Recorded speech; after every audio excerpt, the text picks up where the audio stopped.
BRS నాది, కొత్త party పెట్టను, ఎప్పటికైనా సీఎం అవుతా. చూడురి, ఎప్పటికైనా సీఎం అవుతా, అది 10 ఏళ్లకో 20 ఏళ్లకో ఎలాగైనా నెరవేర్చుకుంటా. తెలంగాణ జాగృతి అధ్యక్షురాలు బీఆర్ఎస్ ఎమ్మెల్సీ కల్వకుంట్ల కవిత. రాబోయే ఎన్నికల్లో ఎమ్మెల్యేగా పోటీ చేస్తా. దెయ్యాలను ఏరి పడేస్తేనే పార్టీకి మనుగడ. రామన్నతో ఎలాంటి విభేదాలు లేవు, సమస్యలున్నాయి, పరిష్కరించుకుంటాం. పార్టీ నేతల సపోర్ట్ లేకనే ఎంపీగా ఓడిపోయా. మా పిఏ స్థాయి వ్యక్తుల ఫోన్లు కూడా ట్యాప్ అయినాయి. విచారణకు రమ్మని సిట్ నుంచి కాల్స్ వచ్చినాయి. నాకు ఎప్పటికీ కేసీఆర్ ఒక్కరే నాయకుడు. ఇప్పుడు నేను మళ్ళీ ఇంతకుముందు కూడా అదే చెప్పిన కదా, క్లారిటీ లేదు ఈమెకి. ఏమంటుంది? నాకు ఎప్పటికీ కేసీఆర్ ఒక్కడే నాయకుడు అంటుంది. మరి అదే కేసీఆర్ కొడుకుకి ఆ వారసత్వాన్ని, రాజకీయాన్ని అప్పగించాలని ఆయన ప్లాన్ చేస్తున్నాడు. అందులో భాగంగానే అల్లుడిని కూడా పక్కన పెట్టిండు. నిన్ను కూడా పక్కన పెట్టిండు ఒక రకంగా. మరి ఇప్పుడు నాకు ఎప్పటికీ కేసీఆర్ ఒక్కడే నాయకుడు అయినప్పుడు, మరి కేసీఆర్ కొడుకును పెడుతున్నప్పుడు మరి కొడుకుకి సపోర్ట్ చేయాల్సిందే కదా. నువ్వు సపోర్ట్ చేయకపోతే బయటికి రావాలి. కేసీఆరే నాయకుడు అంటావు, మరి కేసీఆరే నాయకుడు అయినప్పుడు కేసీఆర్ తీసుకొచ్చిన గులాబీ కండువా ఎందుకు కప్పుకో? క్లారిటీ లేదు. మళ్ళీ నేనే ముఖ్యమంత్రి, ఎట్లా ముఖ్యమంత్రి అవుతావు? 10 ఏళ్ళకో 15 ఏళ్ళకో అంటే తండ్రి జరగంగానే దాన్ని లాగేద్దామని ప్లాన్, అంతేనా? ఎప్పుడు జరుగుతుందో అని చూస్తున్నారు, అంతేనా? అంటే రాజకీయంగా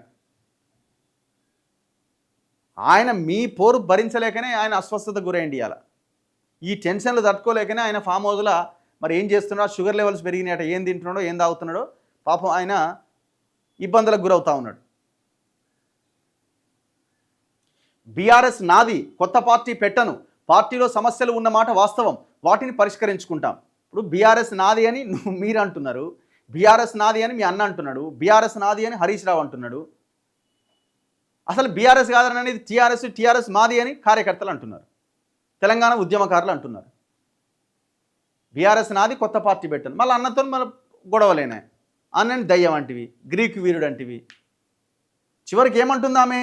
మా పిఏ స్థాయి వ్యక్తుల ఫోన్లు కూడా ట్యాప్ అయినాయి, సిట్ నుంచి కాల్స్ వచ్చినాయని చెప్తుంది. మరి ఎవరు ట్యాప్ చేశారు మీ ఫోన్లు? మీ కుటుంబంలో ఉన్న వాళ్ళు ట్యాప్ చేశారు. అంటే దొంగలు మీరేనా అర్థమవుతున్నది కదా. ఆమె తేల్చేస్తున్నది ఫోన్ ట్యాపింగ్ జరిగింది 100% వాస్తవం, మా అన్న అందరూ కలిసి మా పిఏల ఫోన్లు, మా ఫోన్లు ట్యాప్ చేసిన ఆమె ఒప్పుకుంటున్నది ఇంటర్వ్యూలో. ఈ ట్యాపింగ్ కేసు నుంచి బీఆర్ఎస్ మాకు సంబంధం లేదని కేటీఆర్ కానీ హరీష్ కానీ చెప్పడానికి అవకాశం ఏమైనా ఉందా? కవితనే చెప్తున్నది, ఎస్ మా పిఏ స్థాయి వ్యక్తుల ఫోన్లు కూడా ట్యాప్ అయినాయని.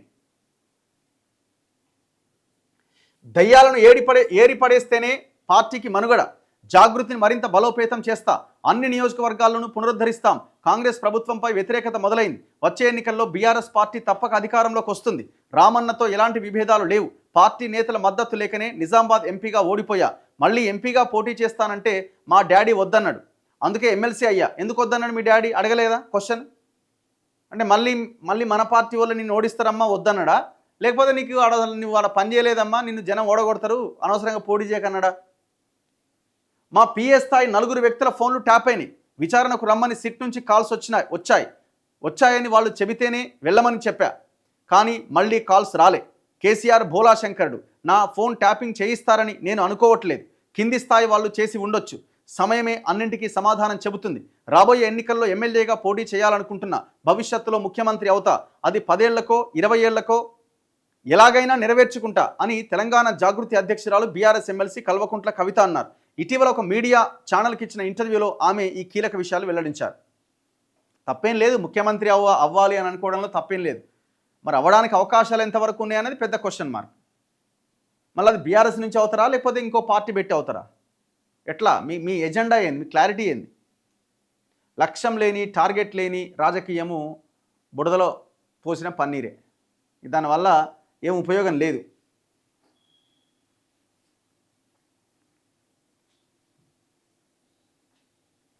పబ్లిక్ ఏమనుకుంటున్నారు కవిత గురించి? What is your me opinion ఏంటి కవిత గురించి? ఆమె ముఖ్యమంత్రి అవుతానంటున్నది, మీరేమనుకుంటున్నారు? ఆమె ముఖ్యమంత్రి అయ్యి అన్ని రకాల అవకాశాలు ఉన్నాయా? మీరేమనుకుంటున్నారు? ఒక్కసారి కామెంట్ రూపంలో మీరు చెప్పే ప్రయత్నం చేయండి.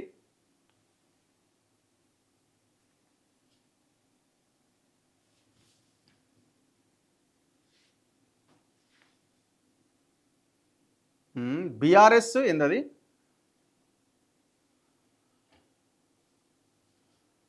తెలంగాణకి లిక్కర్ చాలా అవసరం అట, సో అక్క సీఎం కావాల్సిందేట ప్రభాకర్ గారు అంటున్నారు. గోమాస ప్రభాకర్ గారు కాదు అన్న, ఏం లేవన్నా, నో ఛాన్స్ మహేశ్వర్ రెడ్డి గారు. Kavitha should quit from politics Vijay Kumar. వాస్తవం ఇది. Madhukar no no no. Okay, we don't believe BRS members. Ravikanth Goud. Margani Vamshi, Kavitha waste topic అన్న, వేస్ట్ ఆఫ్ టైం. కవితకి అంత సీన్ లేదు. కేటీఆరే కాలేడు, కవిత ఎట్లా అవుతుంది? ఒక రకంగా చెప్పాలంటే ఆ కేటీఆర్ కంటే కవిత కొంత ఆమె ప్లాన్ ఆఫ్ యాక్షన్లో దీంట్లో 100% బెటరే. బెటర్ అంటే పాజిటివ్ వేలో బెటర్ కాదు, ఏదో ఒక రాజకీయం చేయడంలో కొంత కొంత బెటరే. అట్లీస్ట్ వర్క్ చేయడంలో బెటరే.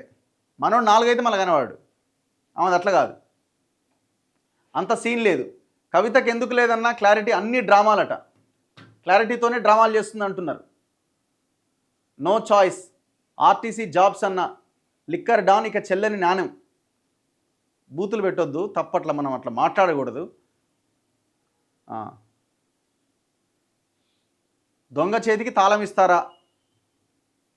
అంత సీన్ లేదు. కొక్కూరి సంజీవయ్య.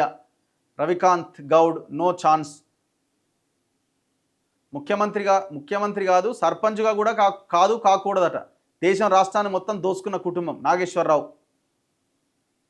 అంజయ్య గారు, ఆమె సీఎం అయితే ఉన్నదంతా విడిచిపెట్టుకుని పోవుడే అన్నట.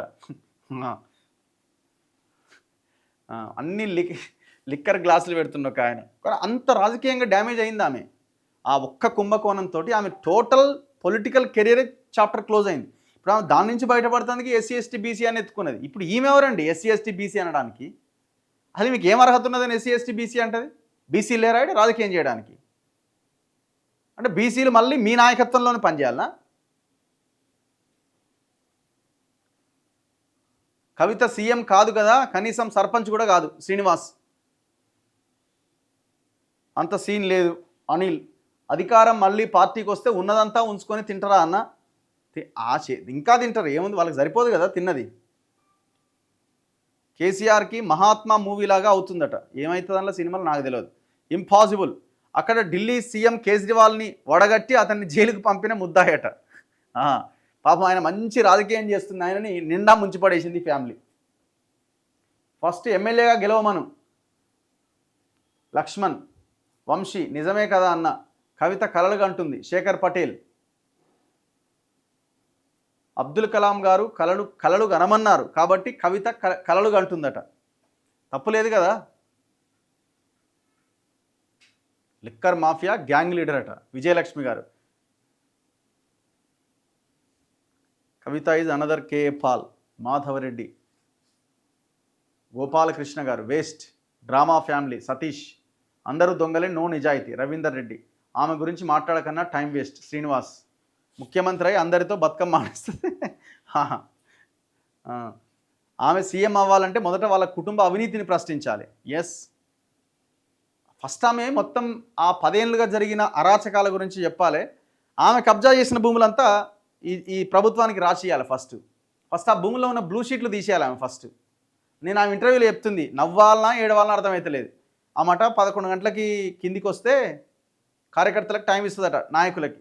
ఇక మళ్ళీ ఎప్పుడు పైకి పోతే కూడా తెలియదట. ఒక్కోసారి అసలు అన్నమే తినదట. ఎందుకు తింటారు భూములు తిన్నాక? భూములు తిన్నాక అన్నం ఎందుకు తింటారు? 100 కోట్ల రూపాయలు ఎదురుగా ఇట్లా కనబడతా ఉంటే డాక్యుమెంట్స్ రూపంలో 1000 కోట్ల రూపాయలు, ఇంకా మరి అన్నం ఎందుకు గుర్తొస్తుంది చెప్పండి? గుర్తుకు రాదు కదా. అన్నం తినేవాళ్ళు కాదు మీరు, భూములు తినేవాళ్ళు మీరు. పైసలు నోట్ల కట్టలు తినేవాళ్ళు మీరంతా.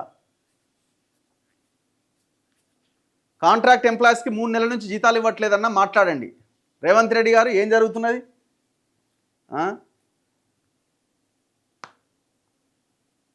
తెలంగాణలో ఇంకా తాగుబోతులు కావాలంటే కవిత ముఖ్యమంత్రి కావాలి. కవితే ముఖ్యమంత్రి కావాల్సిన అక్కర్లేదు. కేసీఆర్ అయినా, రేవంత్ రెడ్డి కంటిన్యూ అయినా, ఇప్పుడున్న రాజకీయ నాయకులు ఎవరు ముఖ్యమంత్రి అయినా అది కంటిన్యూ అవుతూనే ఉంటుంది. కవితనే కావాల్సిన అక్కర్లే.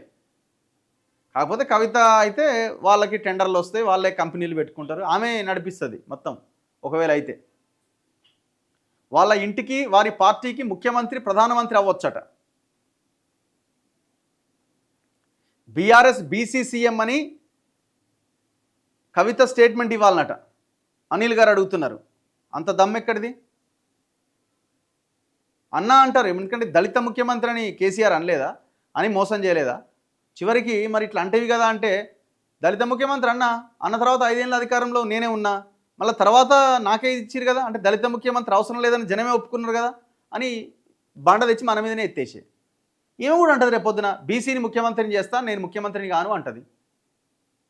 సింపుల్. ఆయన డాక్టర్ విశారద్ అని చెప్పినట్టు ఆయన ఏమన్నాడు, ఎప్పుడో తెలంగాణ మూమెంట్ నడుస్తున్నప్పుడే ఏం మాట్లాడిండు, దళితుణ్ణి ముఖ్యమంత్రిని చేస్తా అన్న లైన్లోనే, ఆ మాటలోనే అధికారం నా దగ్గరే ఉంచుకుంటున్నా అనే ఒక సందేశాన్ని కేసీఆర్ ఇస్తున్నాడని చెప్పిండు ఆ రోజే.